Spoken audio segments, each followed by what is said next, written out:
making this story on, making this video on, yeah, I'm getting old. I'm making this video on, making this video on, so, I'm making this video on a time back in the 80s when I was in the Marine Corps. And it was kind of a serious situation, actually. I was reprimanded very reprimandedly for this event that occurred. This happened back in around 1982, so that puts me to be a very old fart. And I don't really give a shit. I was probably 19 years old, and I had just gone into the Marine Corps, and they stationed me over in Japan. I got stationed in Yokohama, Japan. I was working as a postal guy. The rating was an 0161. That was my MOS in the Marine Corps, and I was kind of a you're looking at me. I was kind of I guess I would consider myself like a dirtbag. I kind of always bucked the system. I didn't give a shit about it. I hated the system. As a matter of fact, I still hate the system. I think it's a joke. It's a freaking joke. But anyway, so I'm in the Marine Corps. I'm stationed with all these Navy people over at Yokohama, Japan. And basically what I had to do was just do the mail and stuff, and then I go and live in these little barracks rooms. The barracks rooms were just little small Navy rooms that you just kind of hang out in. And then you get picked up in the morning to go to your schleppy job and shuck mail all day, which is a freaking nightmare. But anyway, there's a lot of alcohol going on, especially when you're at that age, because it was kind of condoned to go out and drink with some of the older guys that were like chiefs and Navy petty officers and stuff like that. So, and here I was a lowly Marine, 19 years old. I got maybe a year in. I think I was a PFC, private first class. So I was naturally the bitch boy, you know. I was like the kicking, kick him around. And so I kind of rebelled. I was a surfer dude, so I was like, I don't give a shit about this. I just want to go surfing. So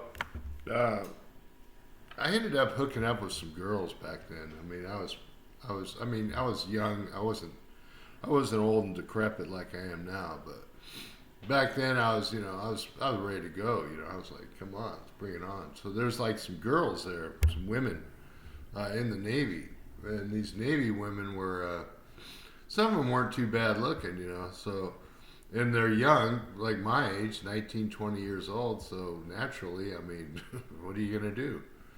So I ended up hooking up with this one girl, and it was kind of an on and off again thing. It was like it wasn't even like a girlfriend boyfriend. It was more like, hey, want to hook up tonight? Kind of like one of them things. And then I had another one on the side, and she was, she was nicer than the other one. The other one was she was up for anything. The other one wanted more of a relationship. So basically what happened was one night I had gone to the E Club and we got all drunk. And the girl this girl, we were at the club. I came back. I passed out kind of in my room. This next thing I know, here's this girl sitting in the room with me one of the girls that I had been seeing. And you're not allowed to have the girls in the room. It's like we can't have women in the barracks. That was what they called it, female in the barracks. I was like, well, as long as I can get away with it, it's not illegal. They didn't see us do it. It's not illegal. Well, the other girl happened to be down in the lobby downstairs, and she saw the girl go up the back stairs to my room. So naturally, who's going to get screwed on that one? Shore Patrol came knocking on the door, and guess who I opened the door because I had been kind of passed out, and I knew, and the girl was in there. I knew she was in there because I woke up briefly, and I told her, "You got to go. You can't be sitting here." She was sitting there smoking a cigarette. I was like, "You can't be in here. You have to go." And so she said, "All right, whatever." And then I fell back asleep after 10 minutes. About probably, I don't know how long it was because I was asleep. But next thing you know, there's a knock on the door. I'm like, "Oh shit." And I kind of remembered. I was like, "Oh man, that girl was in the room." I look around. I didn't see her anywhere because the rooms are small. She was not there. I was like, "All right, well, she's gone." So Shore Patrol comes in the door. I let them in. They say, "Hey, we got to report a female in the barracks here, in the room, in the barracks room." I go, "Well," and I was honest. I said, "Well, she came up, and then I told her that she had to leave." They said, "Well, we got to check, just to make sure. We got to, look around your room." I was like, "Go ahead, look around." And I didn't see her anywhere. Lo and behold, they open up my wall locker, and there she is standing there in the wall locker, fucking with a cigarette in her hand. It's like, holy shit, I'm fucked. So, Shore Patrol makes a report female in the barracks. And then I was the one that ended up going down for that because they had me go before NJP Article 15, female in the barracks, and they basically busted me down to private. So they bust me down to private.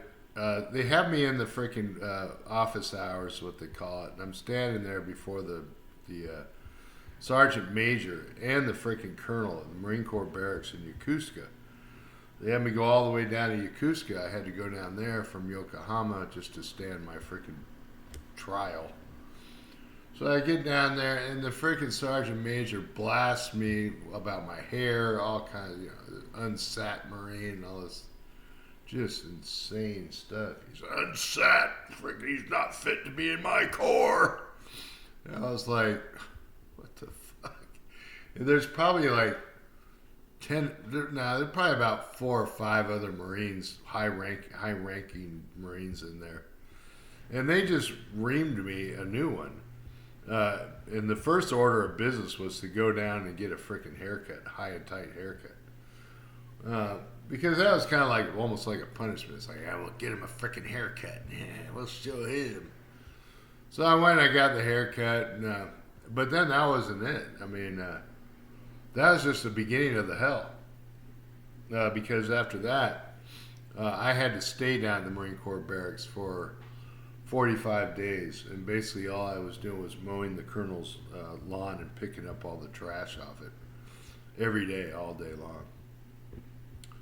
So I got to a point where after a while, the colonel actually was sort of cool with me. He's like, "Hey, how's it going there?" I'm sitting there with the freaking, just picking up trash and freaking mowing it.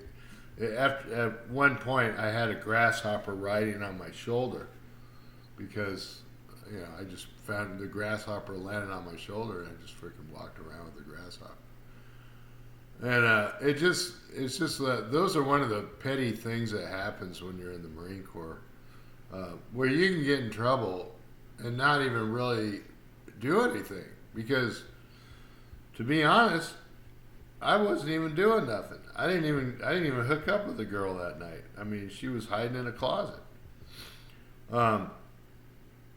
Needless to say, after all this happened, I ended up getting sent back to Yokohama, Japan, where I worked at the Fleet Mail Center.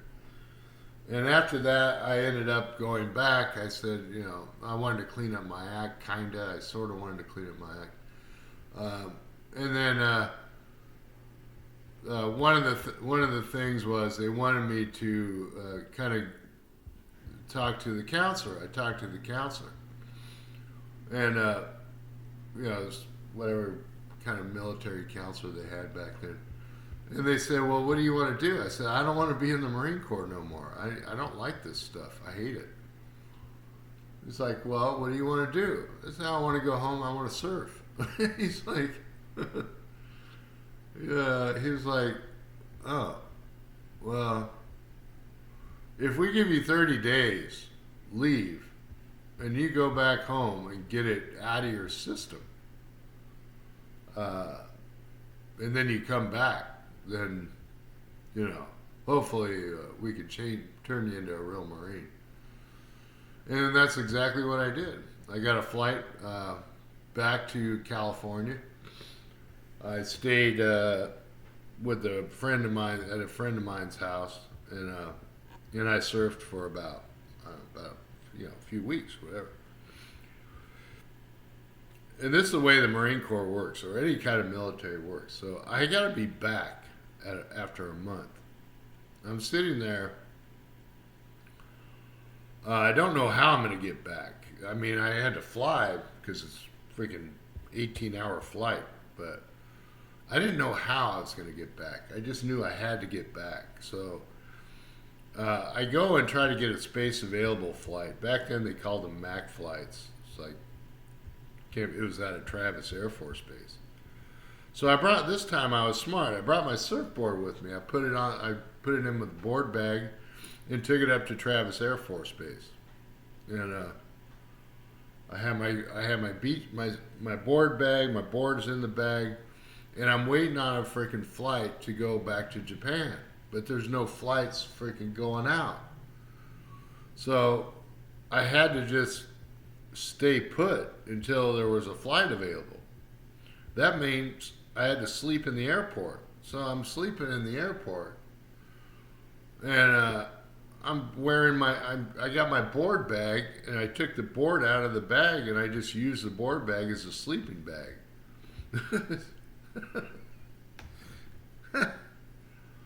Can't believe this is my life. And so then I get the board bag. I'm sleeping in the board bag. I slept in there for about 6 days, and then I finally got a flight out. I didn't get a MAC flight. I got a regular flight because the MAC flight it was not coming up, and I would have been UA if I hadn't taken a regular commercial flight, which they told me that take the flight and it'll be reimbursed out of your check. So that's kind of what happened. And that's my story on one of my strange stories of being in the Marine Corps, and just not really wanting to be in the Marine Corps and just doing everything I could to not be in the Marine Corps. Thankfully, I got pretty squared away towards the end. I got sent to Camp Lejeune and did my last 2 years at Camp Lejeune, and I turned my life around there. If it was possible to turn my life around, I don't know, but I did manage to hook up with a good unit, and actually got married to a woman Marine, and then we didn't last, but I think Mad Dog 2020 was probably responsible for some of that. But either way, that's the story. I'm sticking with it. That's happened over 40 years ago, which is a long time. So, hope you enjoyed that story about my military freaking ridiculousness in the Marine Corps back in the 80s. All right, thanks for watching.